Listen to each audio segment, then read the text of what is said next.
This episode of the Random Rambles with Rob podcast has been brought to you by Studio Headphones.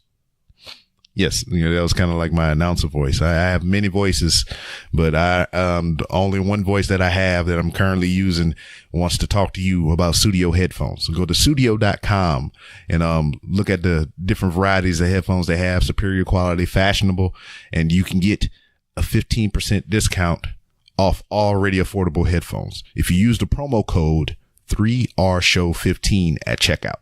So you know what to do.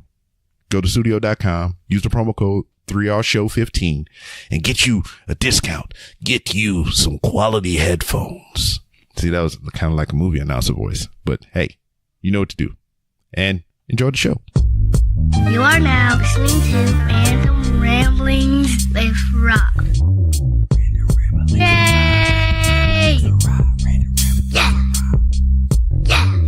To the R, O to the B, coming at you with the funny random rambling, talking about all the things that'll make that rain day sunny. Yeah, it's hot and popping, fireball dropping, come get your laugh on. Yeah, that's a concept, you know he be rocking. Rob got the facts and all of the guys submit. Don't matter where you are or who you with, you gotta tune right in. Bring your girl into your girl to bring your friends. Be Robbie lit, tune in your crib and your whip at your job. He got new shows every Sunday.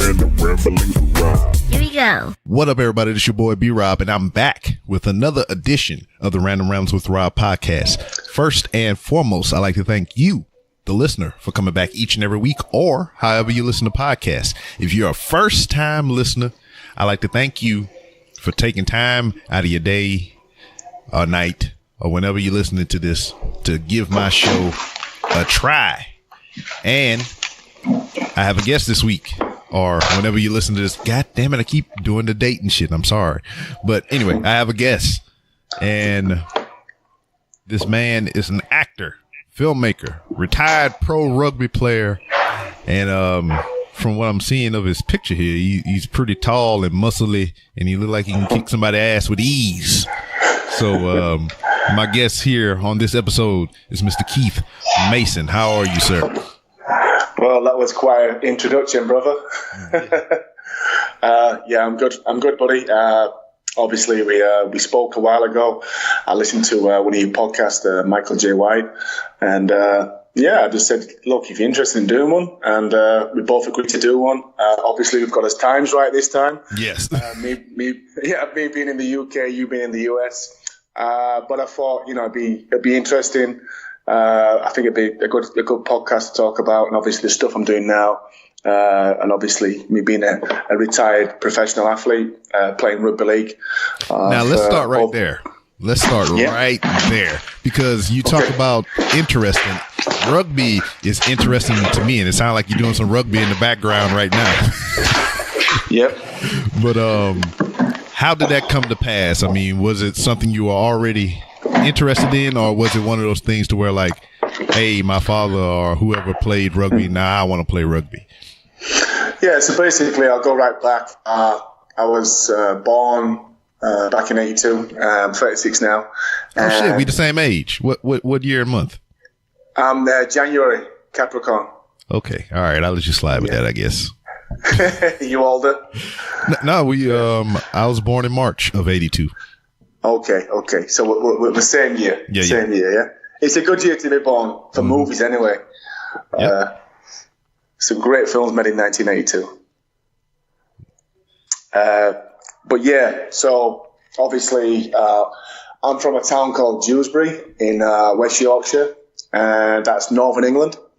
And basically rugby league is down the M62 corridor. So you got your west coast, east coast, as you want to call it in America, which goes from Hull, all the way down to Wigan, St. Helens. So down that M62 corridor is all rugby league teams. And basically rugby league players pretty much grow up on council estates, pretty rough. And obviously rugby league was a way out for me. My father, who left my mum before I was born, was a rugby player. So, luckily he passed some of his genetics down to me, as in my height and my size and strength. But ultimately, it was my mum who took me to rugby as a 5-year-old young man. And it just blossomed from there, bro. But, being a young kid, with five brothers and sisters, living on a council estate. So a council estate in England is equivalent to probably the projects in America. Yeah. Does that make sense? Yes. Yeah. So from being a young man, I was full of beans, full of energy, always was a talent on the rugby field. But off the rugby field, I got myself in a lot of trouble with the wrong crowd. Not having that father figure about, and ultimately from probably 10-year-old to 14, 15 years old, I was in a hell of a lot of trouble with the police. So basically, I'd go and play rugby, I'd have a great game, and then I'd go back to my neighbourhood where I'm from, and I'd end up getting in a lot of trouble, robbing stuff, feeding stuff, and getting into a lot of fights. And, I wasn't a bad kid. I was just probably naughty, and I was just going through a phase of rebelling. And over them 4 to 5 years, believe it or not, I appeared at court over 45 times. God damn. Yeah. So, look, end of the day, I'm not going to lie. I'm not going to sugarcoat my career or all my life. I think all them struggles from being a young man, being in a lot of trouble with the police, having to fight my way out of a situation, it gave me hunger. It made me hungry. And being arrested probably over 60 times as a young man, I just knew it came to a point. The point where my life changed, I went to Bradford Crown Court with a friend of mine who I pretty much did everything with. We got in trouble, and we were just like nemesis. We were friends, but we were bad for each other at the same time because we bounced off each other. He was a couple of years older than me. I was quite easily led. And lucky for me, Rob, is that I had a talent for rugby, and rugby ultimately got me out of that situation. So I always say in life, you change by two things in life, and that's either through pain or desperation. And I was desperate to get out of the situation I was in. So back in late 90s now, I went to Bradford Crown Court. This was the last time I ever got into trouble, by the way. I went to Bradford Crown Court with my friend. Now, my friend was 16. And it was burglary. We were going to court for burglary. I'm not very proud of it, but I was a young kid. I was very naive, and I got pulled into quite a lot of stuff that I shouldn't have been in. But I got myself out of it anyway, as you know. But my friend went to jail. He got sent to jail, and I came out of that court that day. And I got a 2-year probation order.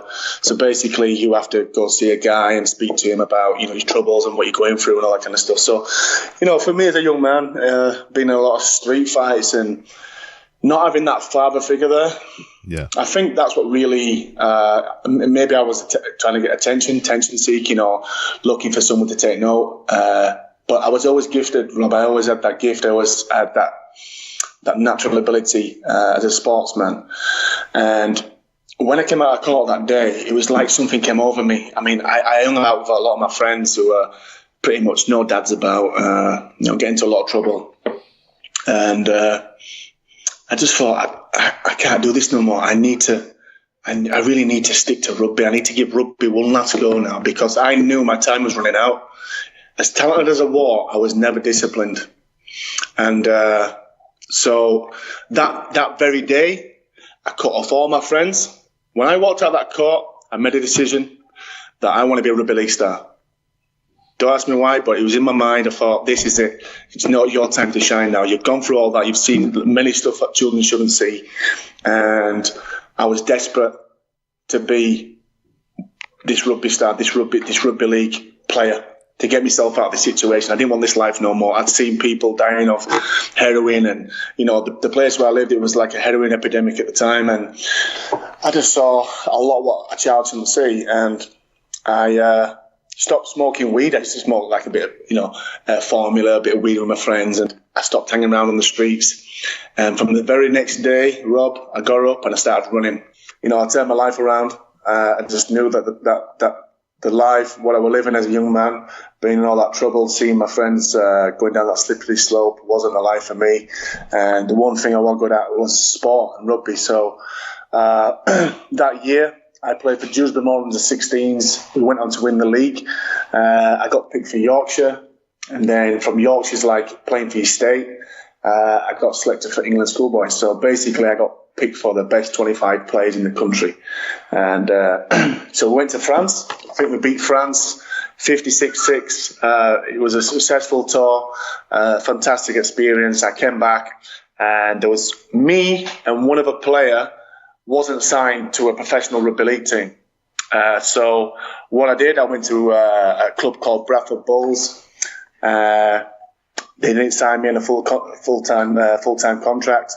So basically, I wasn't in their plans. So then I went to a team called Castleford Tigers. Remember, I'm around 16, 17 now. So at that age, if you're good enough to play rugby, you generally get picked up by a club, and then you build yourself up to get in the first team if you get a chance.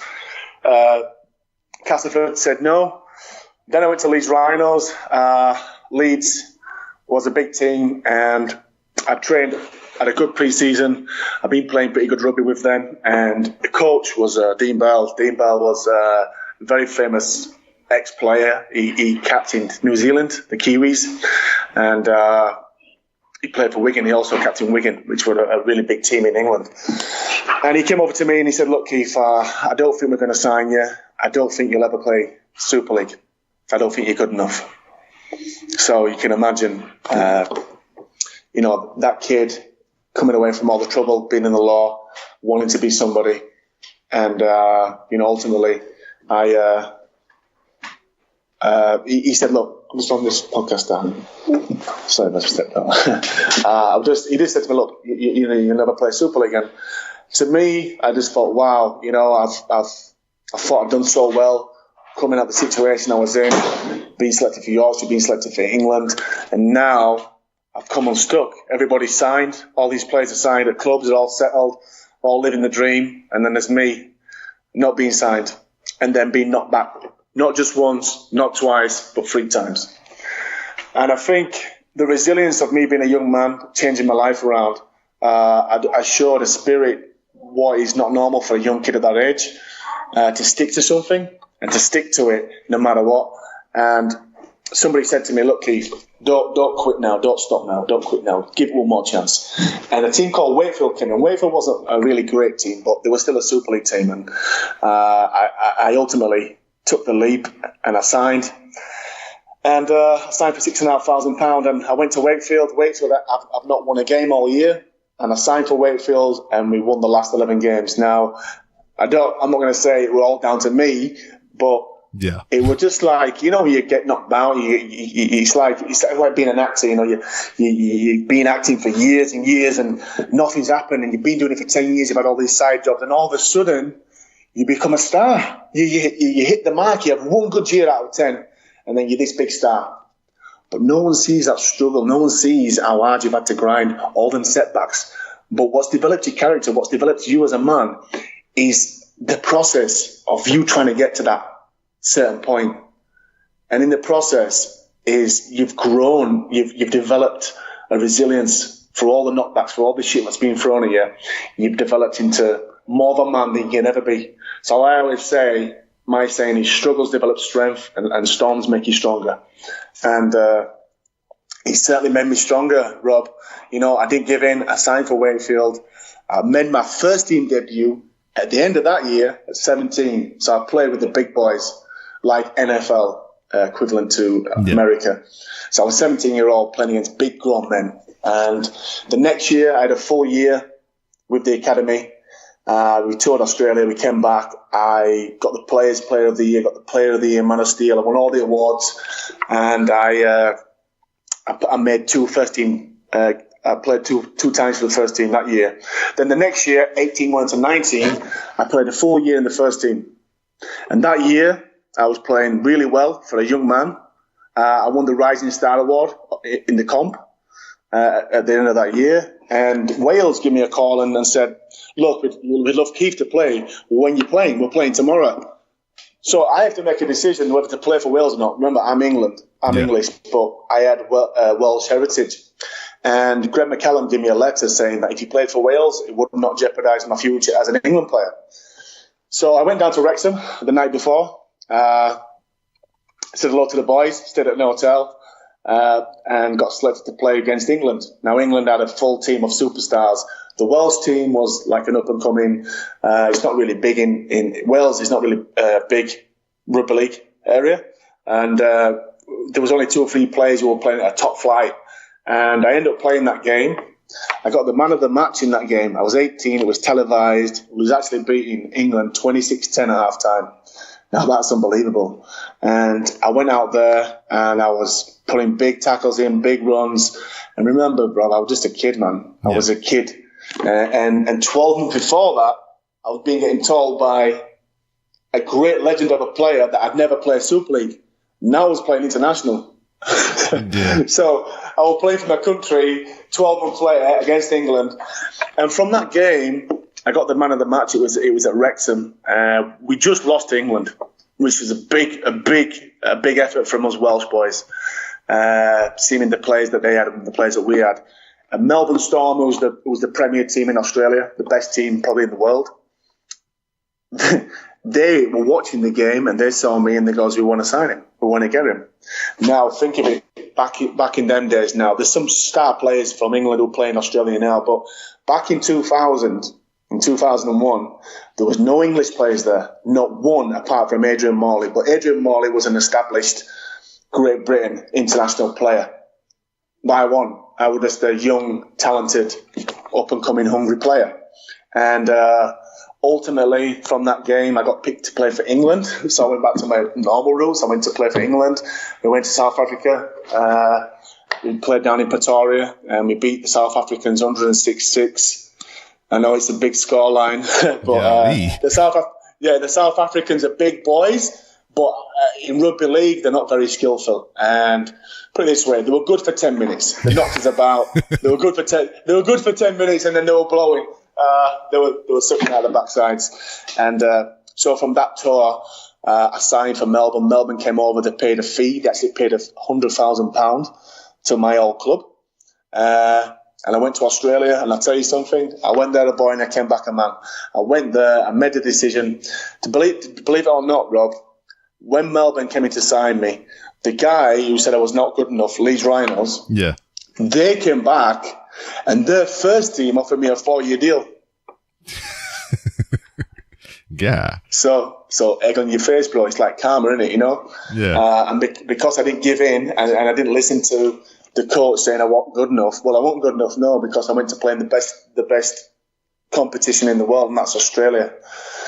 So it's crazy, bro. All my life, from 15 to 19, in the space of 4 years, I went from a kid who was just about to go to jail to a young man who was probably the best young player in England at the time.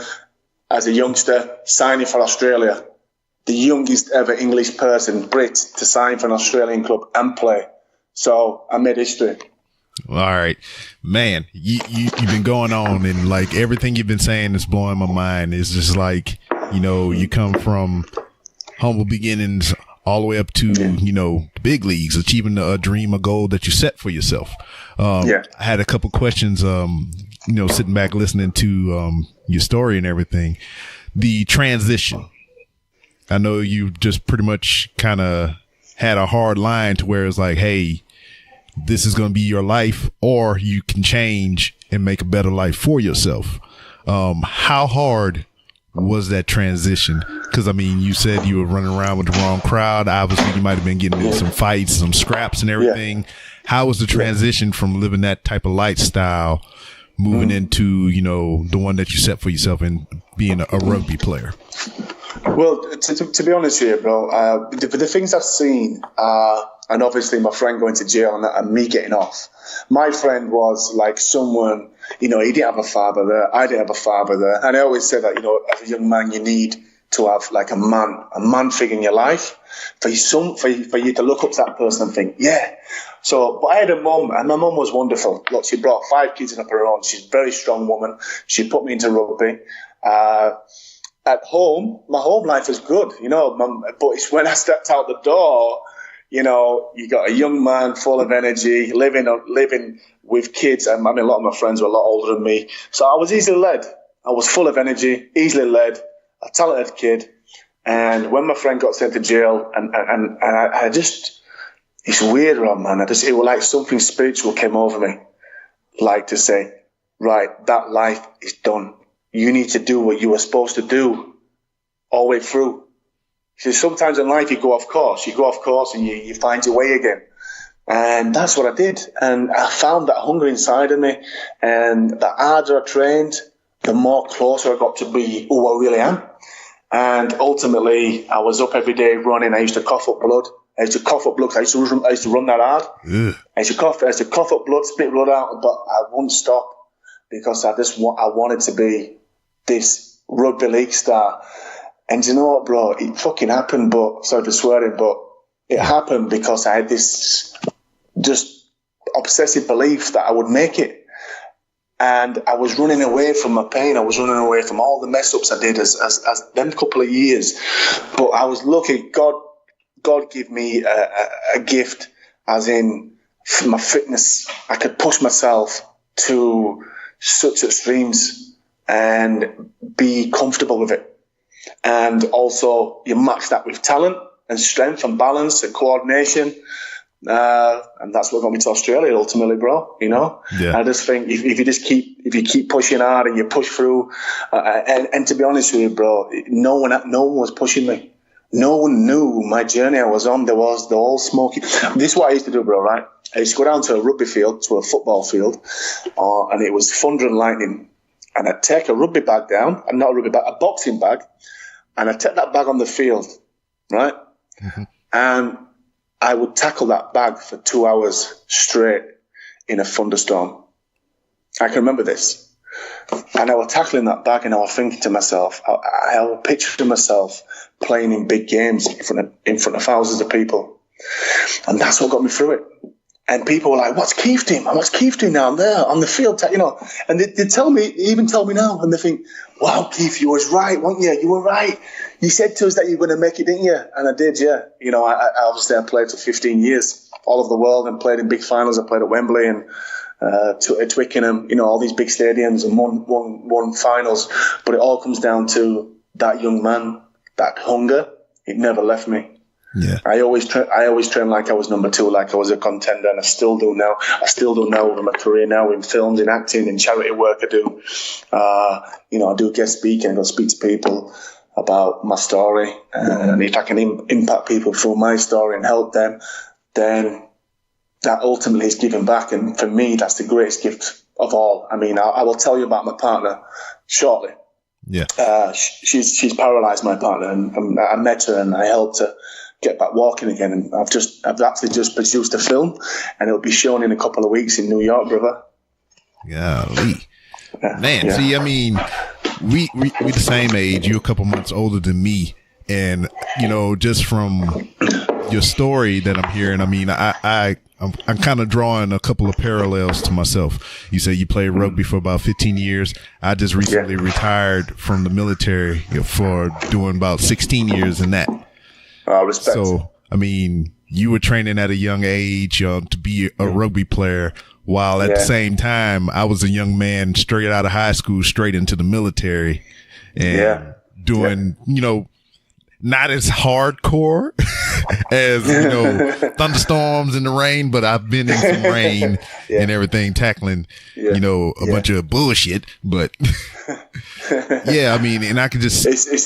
It's the same direction, but different. It's the same animal, but different direction, yeah? Yeah, because, I mean, I can remember being the same way. It's just like I didn't have, you know, that rough of a childhood, but at the same time, I never really until the end, like last minute, was like, all right, the military is something that I want to do. I mean, I come from a military family, but I mean, Respect, growing up as a teenager, I didn't think that would be the thing that I do. And I talked to somebody. They kind of sold it to me. That's how you know you're a good recruiter. You can sell something to somebody. I signed up, and as soon as I got out of high school, I was on a plane. I was getting beat up by drill instructors, and you know, making my way in my career as a service member. And just as you were saying here a moment ago about your public speaking and everything, and telling people your story, I did the same thing toward the end too. I went back to the schoolhouse. Everybody has a different job in the military, and I went back to the place where I was trained in my job, and I became an instructor. Yeah. And we get all these young guys that would come into the military, choosing this field, and I would have to train them in that field. But at the same time, the things that I didn't have coming up in the military, like throughout my career, like in the beginning, I didn't have nobody to give me, the ins and outs to tell me, hey, you was like your own inspiration, weren't you? Yeah. It was like, I didn't have anybody to tell me, but like, hey, when you, after boot camp, once you get to your duty station, don't do this, don't do that, looking at this. So when I had the opportunity to be in front of those people that were in my position, I felt compelled to be like, hey man, whenever you finish this school and you go to your duty station, don't do this, stay away from this, I took great pride in doing that, man. So you're basically, you're giving back and you're saving these guys a lot of hassle and heartache by you going through that experience yourself and pushing through and not having that guidance. But now what you're doing is you're giving back. You're because what you've been through, you're serving and you're giving back to these young men to show them the right path. Yeah, and it's just like, there's a lot of tropes involved with the military. It's just like if you're, especially I'm gonna speak for the guy aspect of it. I mean, I'm pretty sure the women go through it too, but if you're a guy in the military, you're gonna be married at least twice. You're gonna have some kind of divorce. You're gonna have to buy, it must be, you're gonna have to buy some kind of expensive car and get your credit out of whack. It's just like so many. And I tried to steer them away from that because I was that person, they were talking about, because I got a girl pregnant right out of high school. I joined the military. Then that marriage didn't work out. Now I got these 2 kids from that marriage that, I'm raising with my current wife. And, I was those tropes for a moment, and I'm trying to spare them that heartache. I mean, I love my kids, but, I try to, teach them that, I love you, you're here because of what I did. But at the same time, if I can give you the tools to make better decisions and, better set up, a life for the time when you plan to have kids, that's what I'm here for. Yeah. And ultimately, I mean, you've had to go through a lot of mazes and phases to find your way.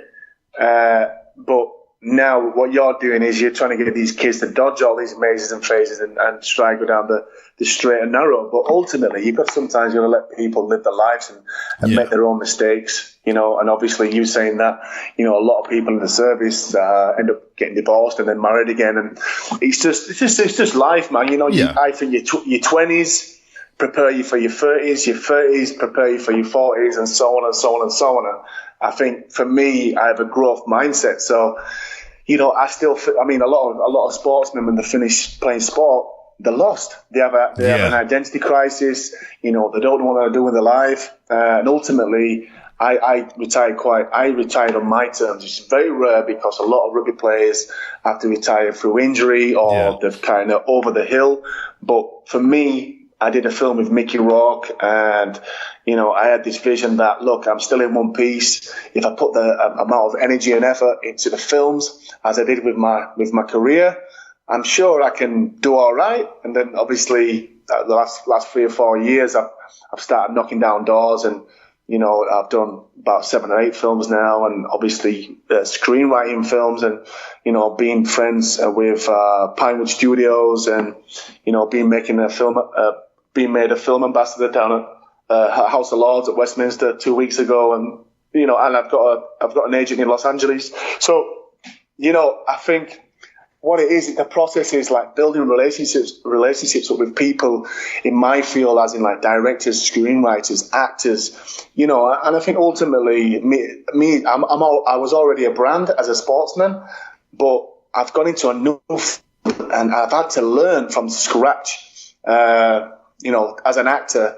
But ultimately, it's about being kind. It's about working hard and finding people on that same mission as you who want to strive to be great, want to be better. And for me, I like to think that I make people around me, especially my close friends, better people. I want the best for them, because ultimately, if I'm not taking care of myself, I can't take care of nobody else. Yeah. So for me, I mean, if you look at my Twitter or my Instagram or whatever, I'm up at 4 a.m., I'm at the gym, I'm training. Then I'm doing I mentor young sports kids. I help them, break into professional teams in my spare time. And I do a lot of charity work as well. So, I'm in a good place right now, Rob. But it all comes down to just one thing, and that's discipline. And, I know, because I'm really feeling what you're saying about, when people stop doing something that they've done for so long, they're kind of lost in a way. I mean, I felt the exact same way. I mean, I've done military for 16 years. And when it got to the end, I was like, well, what the hell I'm going to do? I mean, I got a job. It's crazy, isn't it? It's crazy. It's not great. It's not a good feeling. Yeah. I got a decent paying job right now, but what I found is, I've been away from it for about 3 years now. It's just is a rediscovering of yourself as well, because I mean, you were only that one thing for so long, and now that thing is gone, Yeah. I understand that, bro. I understand that 100%. Yeah, because that's what this podcast turned into. It became a journal. It's just like, I was this thing, now I'm not that thing anymore. So now, along with everybody that listens, we're rediscovering me together. Yeah. It's awesome, man. I mean, look, you're over in America. I'm in the UK. We're sitting here.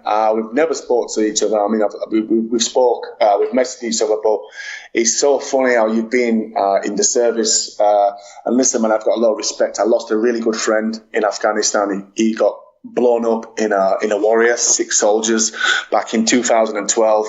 And to be honest with you, Rob, that absolutely killed me. But I have the utmost respect for you guys. You are true heroes. Going out there and sometimes fighting a war that you shouldn't be fighting. Yeah. I'm not a politician. I'm not going to go into any of that kind of stuff. But just for you to go out there and serve and to be disciplined and to be men and standing up for and to protect us, protect your country is. I take my hat off to you, brother. Yeah. But I do understand when you left what you've done for so long.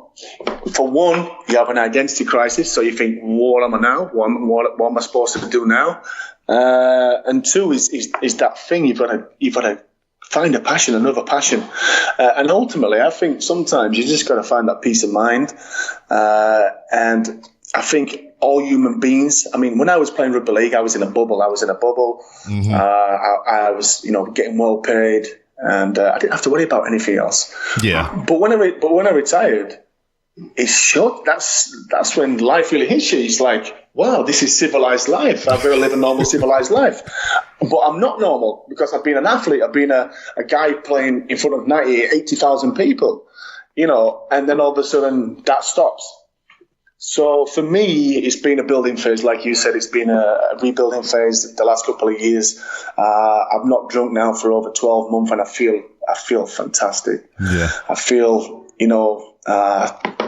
disciplined. And for me to go on and achieve what I want to achieve in the film world, and just as a father, as a partner, in my relationships, I need to be the best version I can be of myself, and that is to be disciplined and not slip, because I can't afford to slip. If I want to be the best I can be, I have to be getting after it every single day. Yeah. Whether it's training, whether it's studying, whether it's meditating, it's got to be something that's going to make me a little bit better than I was yesterday. All right. Now, back to the rugby stuff real quick. All right, you've been in a fight before, right, in life, before you started playing rugby, right? Yeah. Plenty of fights. All right. And I've known rugby just to be like a rough sport. Tell me the hardest you ever been hit in a fight versus the hardest you've been hit during a rugby match. Okay. The hardest I've been in a fight, to be honest with you, I mean, I could look after myself as a young man. I've always been able to, what's the word? I can fight. I can have a row. Mm-hmm. I was always fighting kids a lot older than me. I was fighting kids probably 15 years old, and I'd be 11 or 12. I can remember fighting grown men when I was 12. So, you know, I was brought up kind of rough and rugged, like where the area I was from. So I didn't mind a fight. You know, if a fight was on, then let's get it on. Yeah. And ultimately, that gave me confidence in everything else in my life. So, but not as like, I'd be at school, and I sometimes I befriend, you know, kids at school who had like special needs and problems. And sometimes if I saw a kid picking on that kid, then I'd go over and sort that kid out. Yeah. You know, and so I never had a problem like, you know, being bullied or anything as a young man. I kind of bullied the bullies, if that makes sense. And it gave me confidence. So really, I fought kids a lot older than me, so I was always up against it. You know, a 15-year-old kid against a 12-year-old kid. The 15-year-old kid is always more developed. But I think in the long run, it made me tough. And as a rugby league player, you know, if anybody tells you, if you asked anybody about Keith Mason, they'll say that he played very aggressive, and that's how I played the game. I was, as my coach called me, like an enforcer. So I'd be the guy who would be putting the big tackles in, and then if someone was wanting to have a fight, I'd stand up and go, listen, get the ball and run at me. You know, so I never took a backward step. I was very competitive. And so, yeah, I've had a lot of whacks. I've had a lot of whacks to my head. I mean, I'm looking okay, thank God. But rugby league is a tough sport. It's probably one of the toughest sports in the whole world. It's played at such a speed. I mean, if you want to watch a game of rugby, tune in next week to the NRL, which is the National Rugby League Grand Final, which is in Australia. Sydney Roosters play Melbourne Storm. Now, what's the intensity in that game? You will not believe it. For 18 minutes, they're going hard. So yeah, rugby league's lent me a hell of a lot. I mean, in my spare time now, I like to do Muay Thai training. I like to box. I mean, my really good friend of mine, one of my best friends. You just a rough dude, man. You what, bro? I said, you just a rough dude, man. No, I'm not. Listen, my missus says I'm a big baby. Listen, I'm when I'm at home with my family, you know, I'm like a big baby. You know, I love my children. I've got 4 stepchildren, two children of mine with my partner. But yeah, I just think, you know, for me to function properly, I get after it. I get in the gym, I work hard, I go to boxing, I go to Muay Thai, I do martial arts. I'm just preparing for a movie I'm shooting in Norway in October. I play a boxer called Harry Masters, and I get blackmailed by some Hollywood producers to kill some guy. So basically, I have to kill this guy to save my wife's life. Now, this is my first lead in the movie, and that's in Norway in October. So everything I'm doing right now is for my future. So, you know, me training hard and being in shape, obviously, as an actor, my body's my tool, if that makes sense. Yeah. And and obviously one of my best friends, my little girl's godfather, is Joe Calzaghe. Now, I don't know if you know boxing, but Joe Calzaghe is probably he's an undefeated fighter, 46 fights in all, Hall of Famer, and he's fought the best super middleweight of all time with Roy Jones Jr. He actually beat Roy Jones Jr. Sweet. Yeah. So, yeah, I just think rugby league, and I never shied away from competition. You know, if someone wanted to have a dust up, I wouldn't be scared. To be honest with you, I'm not scared of any man. But my goal is, I can take care of myself. Yeah. And it's a good thing to know that you can take care of yourself. You go somewhere. You know, I've got a lot of respect. I've got a lot of friends who are men's men who can have a battle, but they respect me. And I think if you're a guy and you're a man's man and you've got your shit together, sorry for swearing, if you've got your stuff, if you've got your kahunas together, then you don't have to go around and thinking you're tough. You know, you're just real tough men, a gentleman, I think. Yeah. Now, the transition from, you know, the lifestyle you living to rugby, and now from the rugby transitioning into the realm of acting. What has that experience been like? Well, to be honest with you, I mean, look, I played 14 years. I played nearly 300 games. I played in 3 Challenge Cup finals. I won a Challenge Cup final in 2004. I was 22 years old. We played in front of 80,000 people.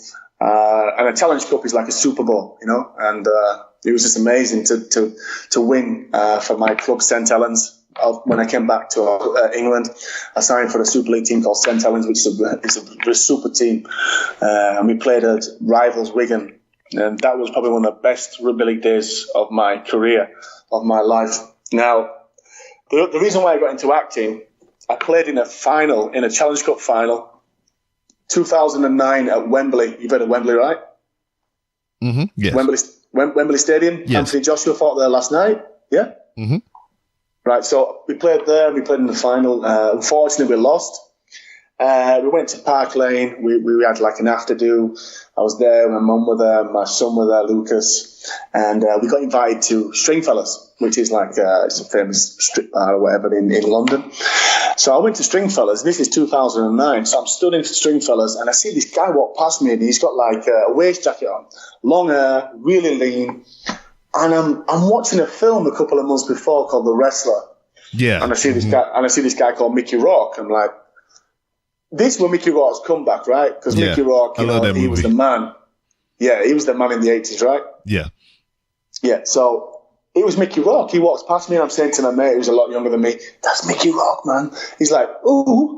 So obviously you know what Mickey Rourke is. And I'm like thinking, I just seen this. I was sat at home and I'm watching this guy on the screen, and the next minute he's walking right past me. So I'm thinking, you know what? Sometimes I've been in situations and places. If you notice, you've been in situations and places, and you've met, and it's like you've been attracted to somebody. You just want to say hello to them, and then you say hello. Then all of a sudden, it blossoms into a friendship. Yeah. And then all of a sudden, it blossoms into a film career. So I asked his bodyguard, "Can I say hello to Mickey?" He goes, "Yeah, sure."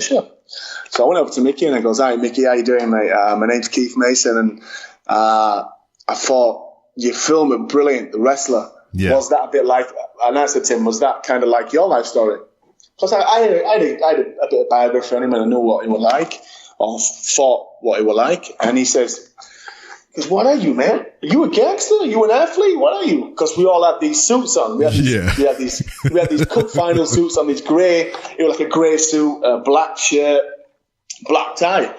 I goes, no, I play sport. I'm a rugby player. He goes, "I fucking love rugby, man. I watched it today in my hotel room. I watched it at Wembley, yeah?" I went, "Yeah, that was me." He's like, "Oh, fucking great." So it went from there to, I was sat down, and it was a strip bar, okay? So he's, this woman was dancing. She threw him a bra. So he grabbed the bra, and he's got the bra in his hand, and he's passed it like a rugby ball to me. Yeah. So I'm thinking, this guy's nuts. And so he bought me a drink. He bought me and my friends a drink, and then he bought us some pizza. And then he called me over. He goes, "Come here, kid. Come over. Come on." He goes, "Listen, man, take my number. And I'm like, "Really?" Okay, Mickey Rourke's passing me his number. We're exchanging numbers now. So then his stylist, Jack, was with him. He was going, "Oh, give me details, Keith." So passing details, I took Mickey's number. He says, "Listen, I'm going to the GQ Awards in London in 2 weeks." He said, "I'd like you to come. Why don't you come as my guest?" So coming from a low, losing in a cup final, to now being invited to a massive film award in London by no other than Mickey Rourke. So I says, "Yeah, cool, Mickey, no worries." So that following 2 weeks, we had his awards, the end of season awards, and I got the Player of the Year. I had a really good year. 2009, I got the Man of Steel award, the Coaches Player of the Year award. And 2 days later, Mickey was going to the GQ award. So Mickey, he invited me, my friend down there, and 2 other friends down to London. He booked me an hotel at Knightsbridge, which he paid for 2 nights, £400 a night hotel. And then I went, it's nice, isn't it? And then I went over to the Royal Opera House, and Mickey was there with Guy Ritchie, Jason Statham, Eva Mendes, the Jacksons. There was all there. and I was there suited and booted up, and he won the Man of the Year. Jason Statham gave him the Man of the Year. So when the awards were finished, Mickey came up the escalator, and I'm stood at the top of the escalator, and Guy Ritchie walks past me. I'm like, hello, Guy. And David A. walks past. And then Mickey just comes up, and I have my jersey. I have my plain jersey, and I throw my plain jersey to Mickey, and he just puts it on. So I'm walking around, and Mickey's got he's got Mason on his back.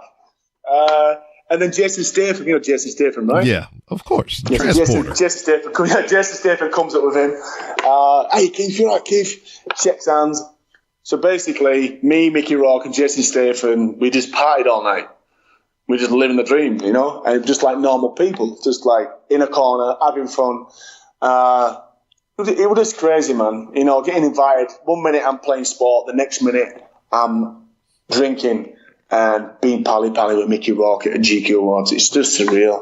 I don't mean to interrupt, but I just got to let you know about studio headphones. Go to studio.com, use the promo code 3RShow15 and get that 15% off. So I had to use my quiet voice. Just didn't want to jar you with like, hey, get some motherfucking headphones. But just wanted to remind you, studio.com, 3RShow15 promo code, 15% off. Yes. So after that kind of led into that the movie that you did together, but what happened Skin is Traffic. This was 2009, bro. So we didn't do a film till 2013. So it's 4 or 5 years later. Yeah. So Mickey, about 5 weeks later, he flew me out to New York. I went to New York. I went to stay with Mickey in New York. He got an Escalade to pick me up at New York Airport, JFK. Then I went to his house down in Greenwich Village. I remember getting out there. I was driving through New York. And I'm like, this is just, I cannot believe what's going on. It's just bizarre, isn't it? 1 minute you're playing sport, the next minute you're getting flown out to see your Hollywood movie star friend. So I went to his house. He was sat outside with his dogs, and brought him loads of rugby gear over, and I stayed at his house. I went to his house for 5 days. Stayed at his house. Then I came back, and every time Mickey used to come to England, he'd give me a call. He'd be in London. I'd be up north. He'd go, "Come down, kid. Let's go. Let's go for some dinner." So every time he'd come over, we'd go for some dinner, or I'd go see him, or we'd go to TV shows together. If he was on a TV show, I'd go with him. And then he flew me out to Beverly Hills. I went to Beverly Hills to stay with him. It's just bizarre, man. We just became real good friends. And I can remember the night I met him, he had an arm wrestle with one of our players, and he tore his bicep off his bone. Yeah. True story, right? Tore his bicep off his bone. And I can remember he was speaking to his bodyguard, and he was looking at me, and he just said, he started crying, right, Rob? Yeah. He had tears in his eyes. I was like, wow, this is a bit deeper. And I said to his bodyguard, what's up with him? And he went, it's okay. It's okay, Keith. He just said that you look like his brother. Man. And I was like, well, why? Okay, that's nice. Well, why is he crying? Because his brother's, and he pointed up, his brother's dead. His brother's passed. His brother's Joe, who was his best friend, he basically said that I look like his brother. And to me, that was very touching. And I still think to this day, why did he, did he look after me? Did he become friends with me because I reminded him of his brother? Maybe. Oh, maybe. But yeah, it's crazy. Yeah. Needless to say, when I talked to Michael Jai White, he didn't invite me or fly me nowhere. So. Yeah, I think with Mickey, he looked up to me. I know it sounds weird because I was a professional sportsman. And when I came to his house in Hollywood, in Beverly Hills, in Camden Drive, I walked into this big, massive house, and he had a picture of me playing at Wembley in a final on his mantelpiece. So that it's just bizarre. And then obviously from that, he's just a nice guy, man. But you know what?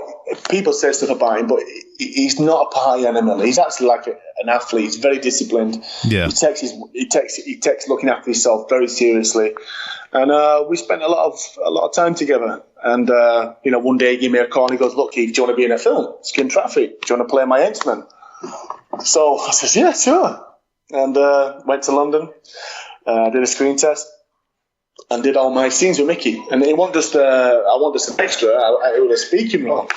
So ultimately, he gave me that opportunity. Thank you, Mickey, for doing that, because it just lit up it lit something inside of me.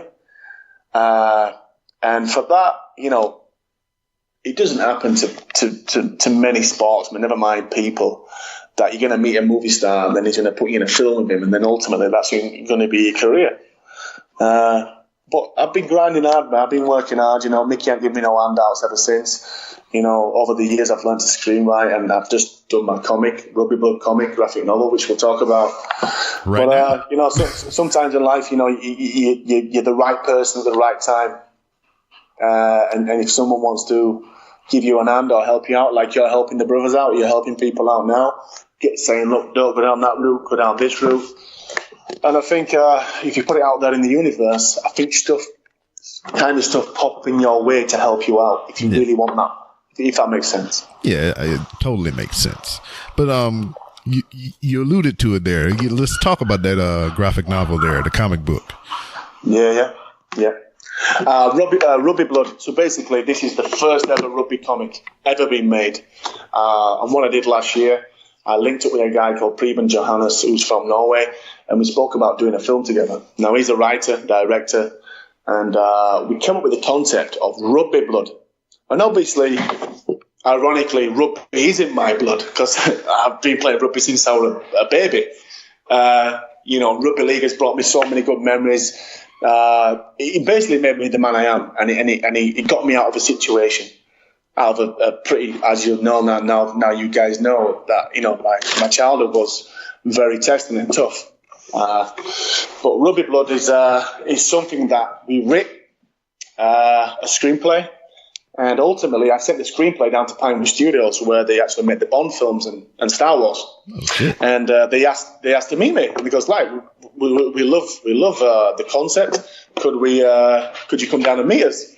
So obviously I sent a poster of the film, and people say that I've got a look at Daniel Craig, right? Yeah, you know what? I mean, it's funny you say that just now because, like, I pulled up your Instagram so I could follow you, and here you are, all chiseled up with your tan and everything, and I'm like, yeah. Well, I'm like a big, bulky, taller version of Daniel Craig. Eh? You could be a stunt man. Yeah, why not? But so. Obviously, I sent that down to Pinewood Studios, and this was about a year and a half ago now. And since then, Pinewood Studios made me the ambassador, a film trust ambassador for the actual studios. So I'm doing something right, bro. So yeah, they loved the concept, they liked the script, but they asked me to rewrite the script. They said, look, if we're going to make this film, we'd like to make it between £2.5 to £10 million. And I'm just sat there gobsmacked because this is the first script I've done with somebody, and a studio like Pinewood are interested in making it. So for me... Well, hold on. I don't mean to cut you off real quick, but like... Yeah. I'm just browsing through your Instagram, and I come up to a picture. It's the second one on your profile. You got the gray suit with the red tie. You is looking like a motherfucking Daniel Craig right now. Well, that was the film I did with Mickey Rourke. Okay. That was the film. That was Skin Traffic. That's Gary Daniels behind me. He's in Expendables with Stallone. Mm-hmm. He's in the fighting scene with Stallone at the end. Yeah, that was the film, bro. That was it. That was the start of things to come. I know another rugby player, Sean Monahan, and he's a handsome devil too. It's like that's a requirement to be a rugby player too. Y'all gotta be handsome and shit. God knows, bro. Listen, I'm a northern boy. Obviously, I'm from good stock.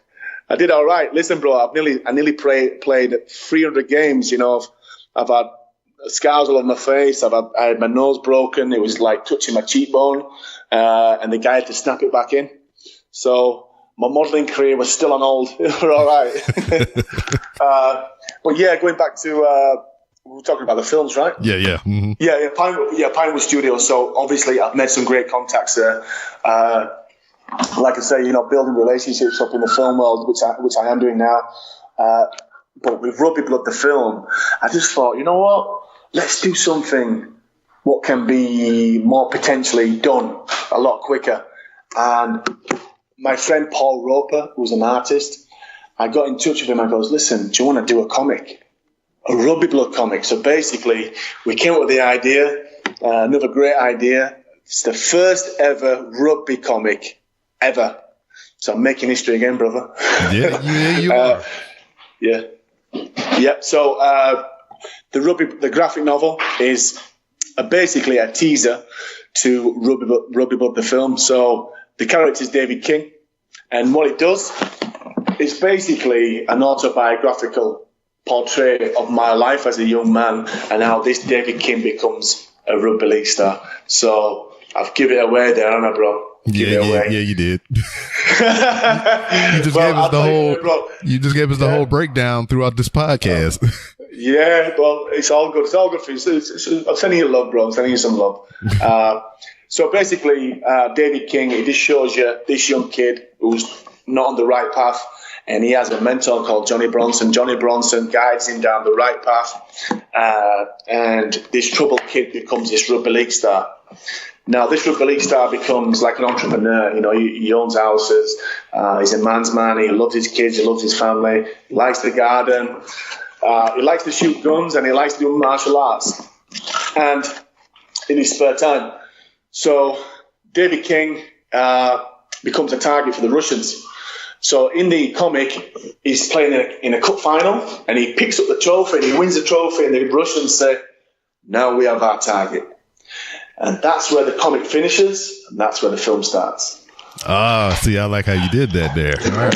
Yeah. So what I'm saying is, when I pitch this to sales agents and investors, when they read the comic, the graphic novel, it shows you how he becomes who he is, and then at the end of the comic, the film starts. The film starts with a big final, big rugby final, and ultimately David King has to go save his wife. His wife gets kidnapped by the Russians. Then David King has to use all his strength and his powers from his rugby, and obviously he likes to shoot guns and he does mixed martial arts. So you put them two together, and what do you get? You get a blockbuster film. The guy who was, the next British action hero. Yeah, I mean that like the whole setup and all that and everything. I mean, yeah. Man. I mean, I dig it. I can't wait for the comic book so I can be preluded into the movie. So I'm ready for all that. Well, I'll tell you what, brother. Yeah, I will get your address and I will send you one over in the next couple of weeks. What? Okay. Can you fly me over there so we can go to Mickey Rourke's house and hang out too? Hey, listen, I want Mickey to play the bad guy in the film. Oh shit! Oh wait. Yeah, so maybe. So obviously I've done films. I've done Killers Anonymous this year with Sam Hazeldine. I played his henchman in that film. I've done Peaky Blinders. I've done some TV sitcoms over here.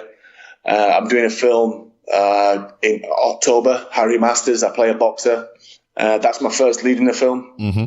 And I've just signed up with an LA agency, Los Angeles, so they're going to work on getting either my green card or my O1 visa, because ultimately, bro, I want to work in America. I want to work over in the States. There's going to be a lot more opportunities from there. And also, bro, do you watch something called Ballers with Dwayne Johnson? Yes. Okay, well, listen to this. I'm writing an English version of Ballers, but I'm going to play like Dwayne Johnson as an agent, but for rugby players. Word. Yeah, you like that? Yeah, I do like that. I'm just like I say, I've got another friend who's coming from London next week, and we're going to start writing the pilot. And obviously, my friends at Pinewood Studios, I will take it down to them, and I will give them the pilot, and hopefully get it made into a series. Shit, that's what's up.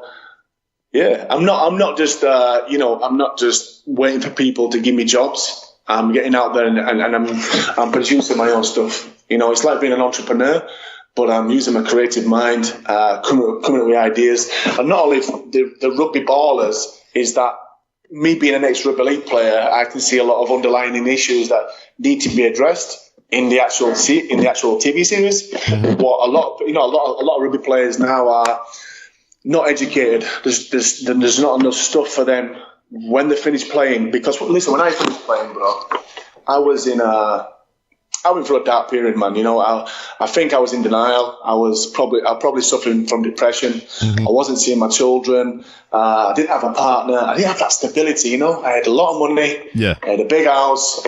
I had a lot of time on my hands. And when you've got a lot of time in your hands and you're not disciplined, it can lead into not very good things, self-destructive ways. And, you know, I've been there, bro. You know, I kind of... I had to die to find myself again. I had to kind of, you know, mess up and basically rebuild myself back up. Like you said, rebuild yourself back up and find that hunger, because I just walked away from rugby just like it was nothing. And then I'm thinking I'm a long time retired, you know. But ultimately, bro, you know, in this life, if you want something, you've got to go after get it. And first of all, it starts with yourself. It starts with taking care of yourself. Yeah. And one good thing I am good at is, you know, I have a gift as I'm physically fit. Yeah. You know, my attributes are my physicality, you know, but not only that, you know, I'm a compassionate guy, you know. My partner, who I met 2.5 years ago, she's paralyzed. She had a spinal stroke. She fell down the stairs. Yeah. She was in an abusive relationship, and she was left for dead, basically. And she came to train with me. She gave me a call. She got in touch with me on Facebook. You know, could you train me? But she never told me about her injury, and she just said that she had bad legs. Yeah. So when she got out of the car, the first day I trained Riona, she got out of the car and she was hobbling on these sticks. And I was like, what exactly is up with you? She went, I'm paralyzed. And I was like, what? And you're walking. You know, straight away, I didn't think, well, she's paralyzed, I can't train her, but she was walking with the sticks. So basically, she's incomplete. So incomplete means that she's not fully complete. If she were fully complete, snapped, she'd be in a wheelchair. But she can't feel her legs, they're numb, you know? Yeah. But so she's up on her legs and she's walking about. And over time, I would training her, and then our relationship built up, and then you know, I helped her get back on her feet, and now, obviously, literally 2.5 years later, it blossomed to a relationship. And you know what? We did a story last year. I've got some friends in London. We did a story with Daily Mirror, and it went viral on YouTube. I think there was 100 million hits about our story. I don't know if you've seen it, but cut a long story short, bro, I've just finished producing our film called. What's it called? It was going to be called Defying the Odds, but now it's called Grieving Process. So my friends in New York City who run the Greenwich Film Festival said, look, Keith, if you can get a GoFundMe page or fund the film, we will possibly be able to show you the film in Greenwich Village in this October. And I got my friend Darren Blade, who was a director, and a composer, Paul Hanley, to put the nice score to it. And we've just done a short documentary. So I'm pretty proud of that, bro. And that will be shown in New York in the next couple of weeks. So if you want, I could send you the final cut so you could watch it. It's quite inspiring, bro. But don't cry. Yeah, please make me cry. I'm down.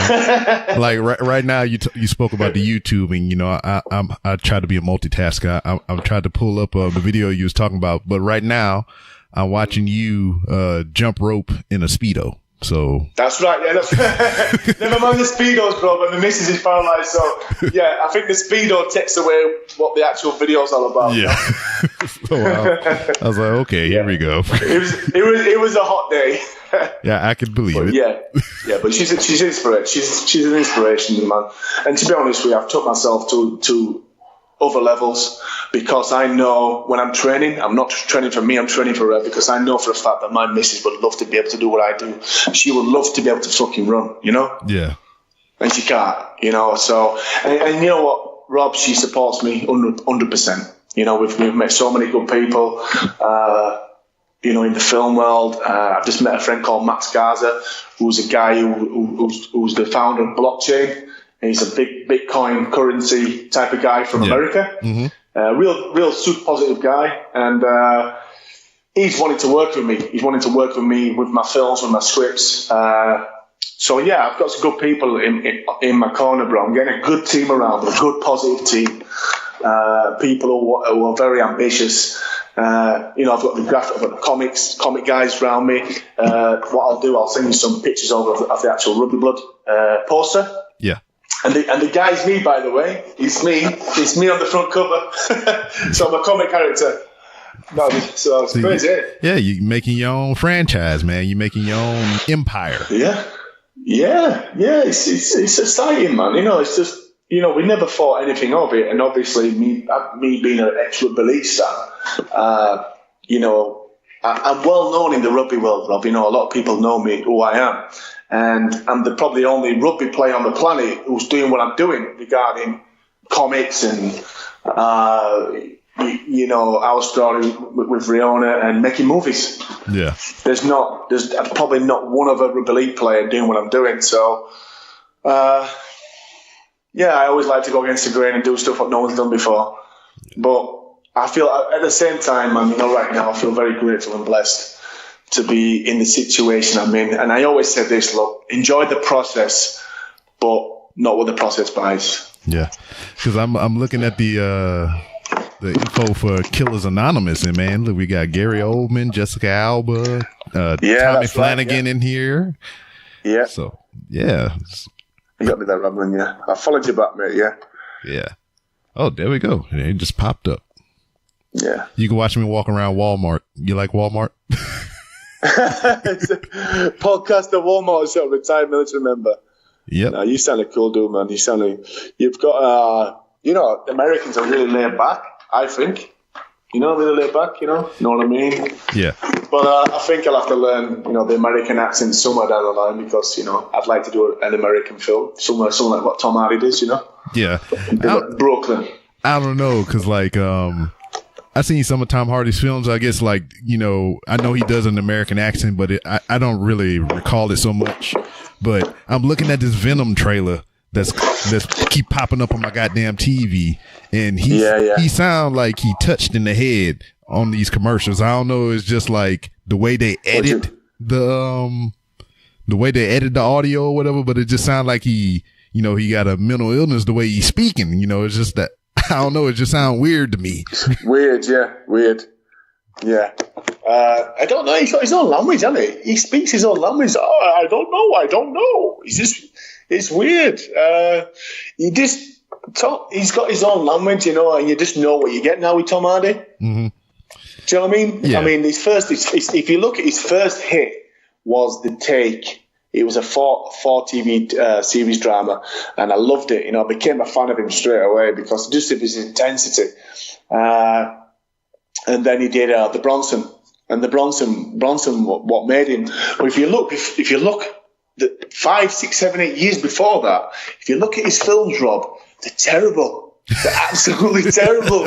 He's playing like a minotaur, and he plays like this guy dressed up as a woman, and it's that's the thing, in acting.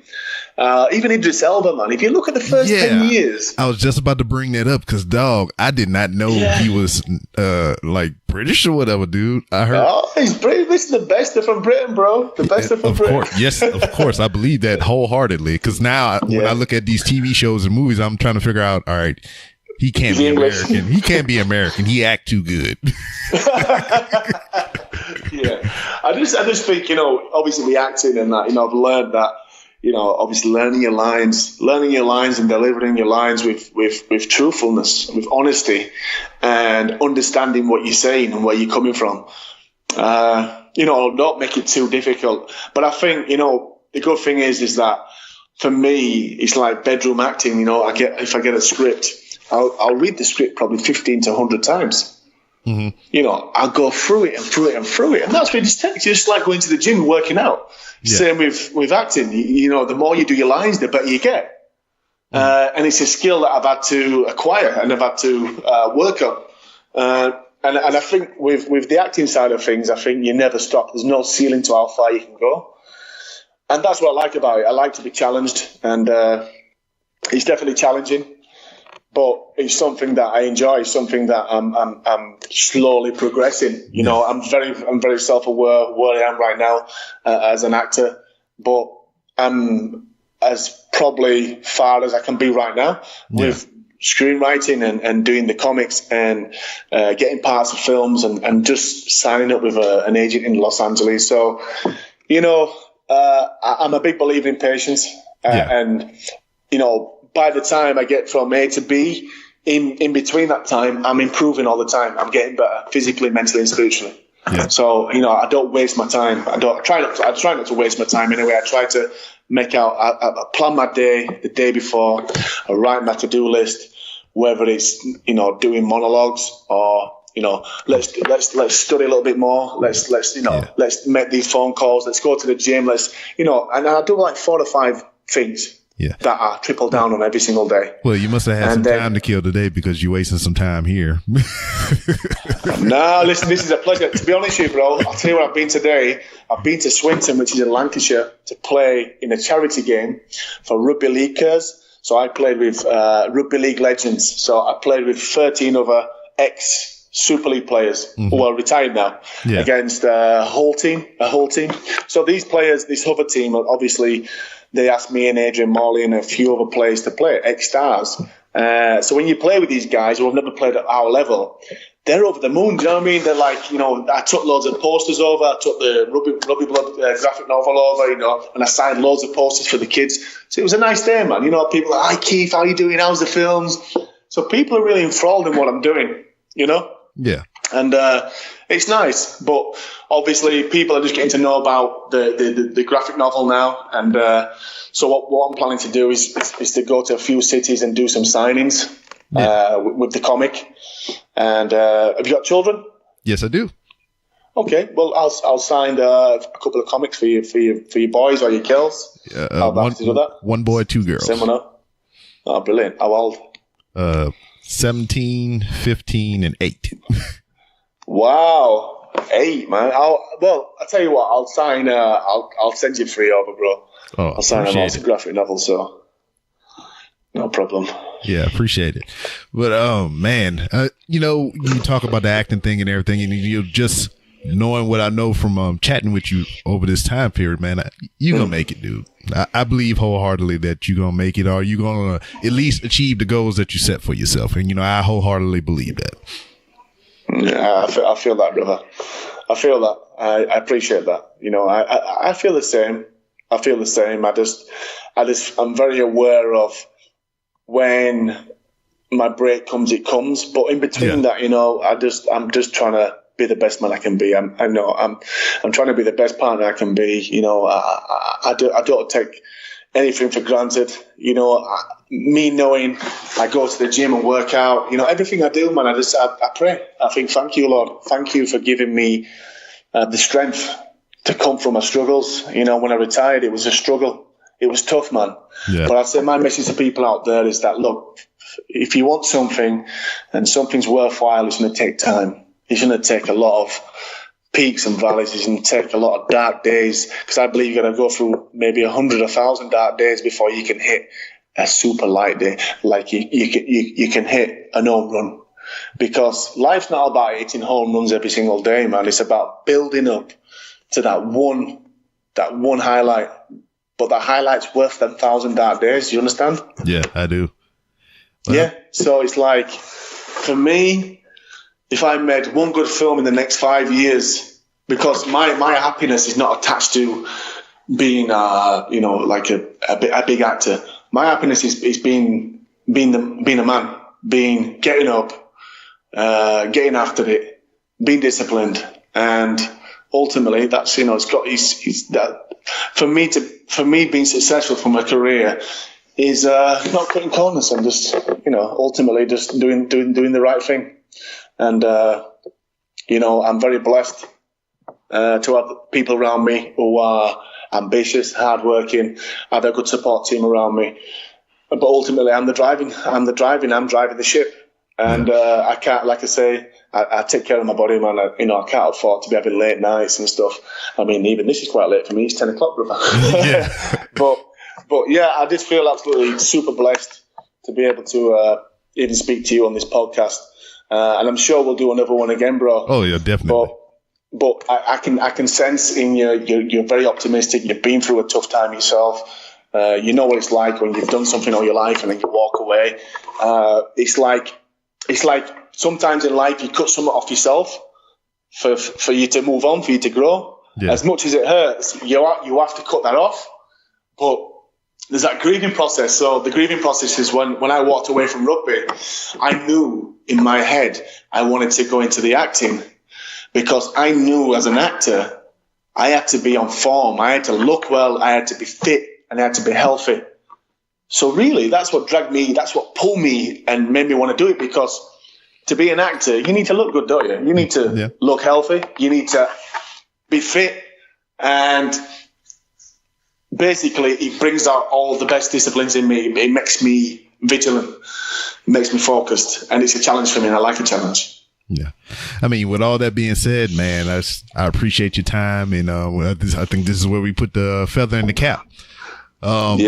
Before you ride out, I mean, you've touched on a lot of different things, but tell everybody where they can find you on social media and your up and coming projects or whatever else it is that you want to plug right now.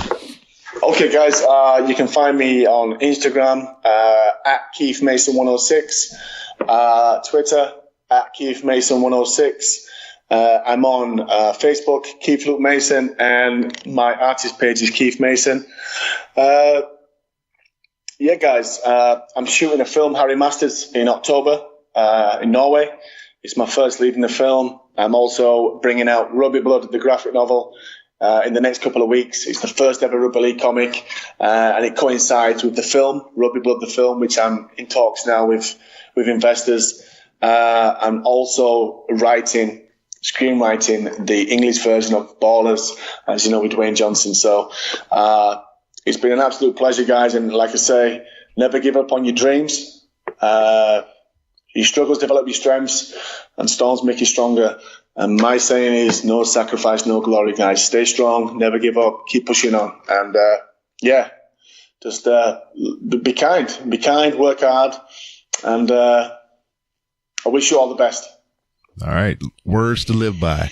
Once again, as I tell everybody that's been a guest of this show, you've been here once before, and you're welcome to come back anytime for whatever reason that may be.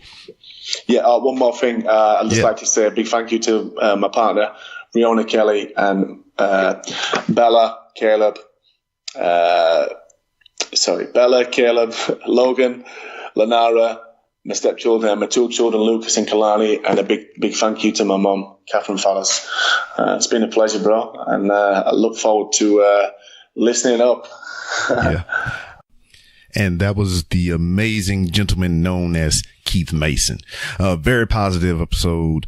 If you took anything away from what you heard whenever you're listening to it, is never give up.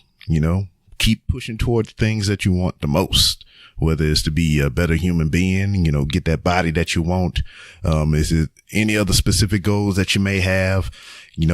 Keep pushing, and eventually it'll work out for you. Or, you can't fail if you don't try. That may sound, I don't know, weird or whatever, but it's the truth. You can't say that you can't do something if you don't try to do that thing you say you can't do. I can sit here and say, oh man, I can't freaking touch my finger to my nose. That's something very basic. And if I never try, I'll never do it, or never know if I could do that thing. That's something very basic.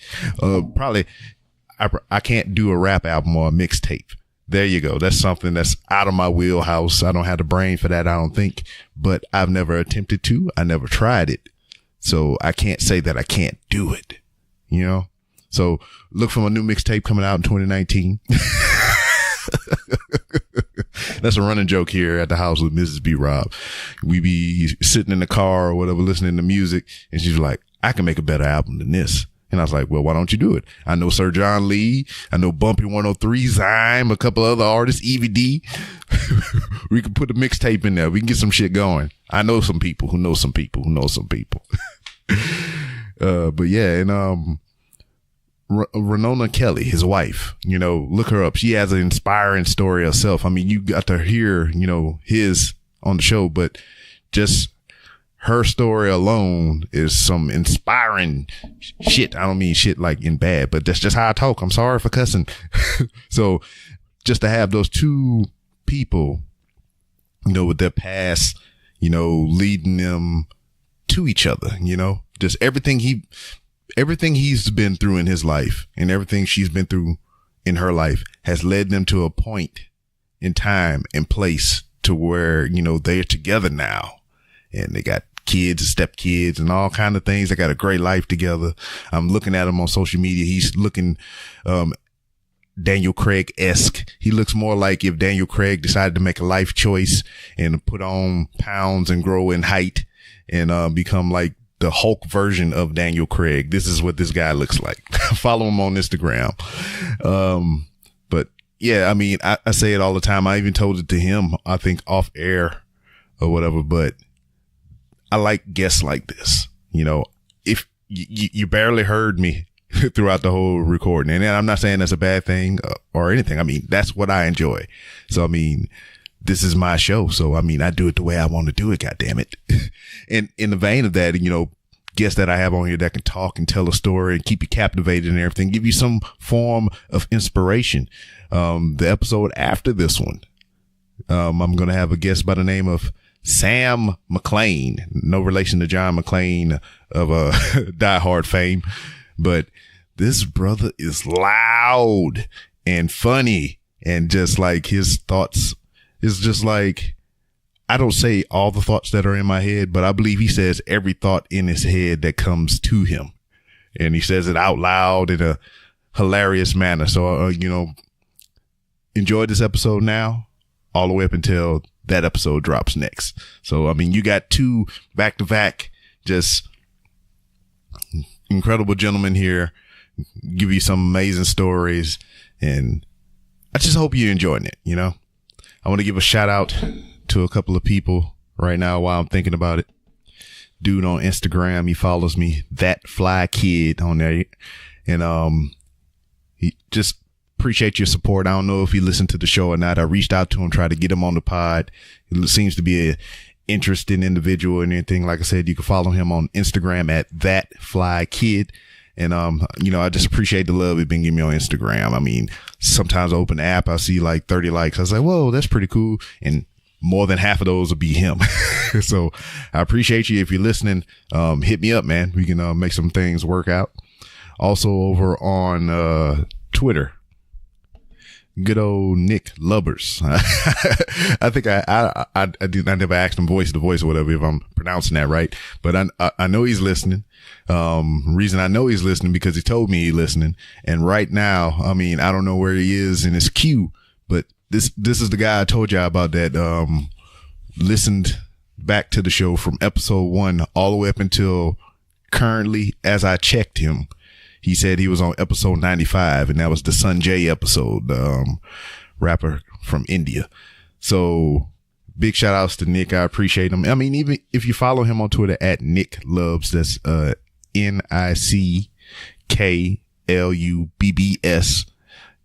His profile picture is wearing one of my shirts. So, I mean, awesome. I appreciate that very much. I think I've already sent him some swag. I didn't even think if he got it yet. And speaking of swag, plugs, you can go to wehavemerch.com and, you can get some of the merchandise. I got some stuff that I've been drawing up and trying to put together. I'm just discussing with my patrons or whatever. That's my focus group. You know, I ask them questions about the show, or what, you know, people that I should pursue as guests, how they think things are going. You know, I just get a lot of stuff off my mind. And, I try to get their insights or whatever, cause, you know, I appreciate them and I appreciate all y'all. I mean, that's why I'm doing the show. That's why I say thank you at the beginning of the episode to everybody before you even listen. That's why I say thank you at the end. You know, I appreciate all y'all for listening, you know, and the feedback is appreciated whenever I do get it. So, I mean, be interactive, be a part of the show. Follow me on Twitter at It's B-Rob. That's ITSBROB. If you want to talk professional wrestling and any other general shenanigans, that's the way you do it. You like that seamless transition. Also, the show has its own Twitter. You can follow it at 3R Show. And if you're hip and trendy, you should be following at 3R Show 2. That's TOO. You can follow me on Instagram while I walk the hallowed halls of Walmart. And you can also listen to exclusive content behind the scenes on the Random Rounds with Rob podcast on the Lemur app, which is available for Apple devices and Android devices and Windows devices and whatever other devices. Is it on BlackBerry? I think BlackBerry has an app store, maybe. I got a dude, speaking of BlackBerry, they had the BlackBerry Messenger, and I met a dude, some years ago. I want to say about 8 years ago, through BlackBerry Messenger, through Twitter, and we friends on Facebook now. We exchange words here and there, whatever. And I seen a progression in this guy's life, just knowing him from BlackBerry Messenger and everything. It's just, he was a entrepreneur. I mean, he probably still is. Was making music, doing graphic design, and then through Facebook and just social media in general, I got to see this dude evolve into a family man, dog. I seen him with his what is now is his wife over, through this past 8 years. See him meet his wife, have his first kid and the second kid, and now I'm watching the kids grow. Matter of fact, I just seen him today as I record this on Facebook, bouncing into a foam pit at a trampoline place and whatnot, with his kids. So, I mean, the internet is crazy, man. Without the BlackBerry Messenger, without Twitter or whatever the case may be, I would have never known this dude and, know this information that I'm just dispelling to you right now. Isn't that weird? Is that weird? I don't know. But exclusive content on the Lemur app. Download that thing, put it on your phone. I'm currently trying to get to 100 followers. I spoke with the spokesperson over at the Lemur app. They're going to hook me up with something pretty cool, or which I deem pretty cool. If I can get 100 followers. I'm currently sitting at 58. So if you can help out the process, it'll be greatly appreciated. Go on over there and follow me on the Lemur app. Download that shit. You can go to randomrobcast.com, newly designed. I'm still working on some tweaks and things and whatnot. So you can go to randomrobcast.com and you can find different ways to support the show. You can buy the merchandise from wehavemerch.com, which is a link on randomrobcast.com. You can find my Amazon links. You get a free Amazon Prime trial, 30 days. Use the Amazon links. You buy stuff. I get a kickback. You don't pay extra. What else? Amazon wish list, so you can donate equipment to the show. I really wish motherfucker could buy me a computer. I need to buy one because this secret facts through editing and whatnot. There's a good chunk of this episode that was like lost because of this computer that I'm recording on was fucking up. So, I don't think it took away from the whole overall interview, the story and whatnot. And it was like a very small portion, something that you would have barely missed. So, I mean, still, I had issues. I had to delay this man's time in our podcast so I could fix this fucking trash ass computer. And you could be a patron, just like Brandon McIntyre, Glenn Abbott, King Ajar, Bob Hines, and Robert Cook. Did I miss anybody? That sounds right. That's 3 plus 2. Yeah, that's 5. 5 people. Yeah. So go to randomrobcast.com, click the Patreon link on Podbean, through the Podbean app, and be a patron, support the show. Little as $1. That's the lowest I can go. I try to do 50 cents, but they don't go that low. And don't forget to get some of that Hooks Rubs and Spices so you can rub it all over your foods, your vegetables, or whatever you put in your mouth. Hopefully it's not a significant other. Although, if you listen to the Whatever Man podcast, they have spoken many different instances to where they may have or may not have put some Hooks, Rubs, and Spices on their genital areas and went to Bang Town, as Anthony Thomas would say. So you can go to Etsy.com and search Hooks, Rubs, and Spices, and you can get 10% off your order, $10 or more. No, I lied. $6 or more. I'm upcharging you. I might have been scaring people away. It's orders $6 or more. You get 10% off if you use the promo code 3R Show. So you can go to hooksrubsandspices.etsy.com and get that 10% off. Get them savory flavors in your mouthpiece and swirl them all around. Make your tummy happy.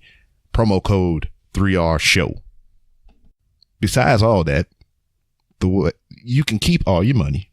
You don't have to support me monetarily, but the most important way that you can support anybody that's promoting themselves through podcasting, movie making, YouTube videos, Instagram, all that stuff, all those things that people do publicly, the best way you can support them is to like, subscribe, write reviews, leave comments, give that interaction, critique one of the shows. I said however you say the word, you know what the fuck I'm saying. So all that stuff is free. All that stuff is appreciated. Get on iTunes, Spotify, wherever you can leave reviews, leave 5-star reviews, or if it's 4 stars and below, leave that feedback. Let me know how I can make the show better, or give me the opportunity to ignore you, all the same. With that being said, hey, hope you enjoyed the show. Look forward to the next show and every show after that, because all the guests are awesome on this show. And I appreciate you for listening, and I'll see you next time.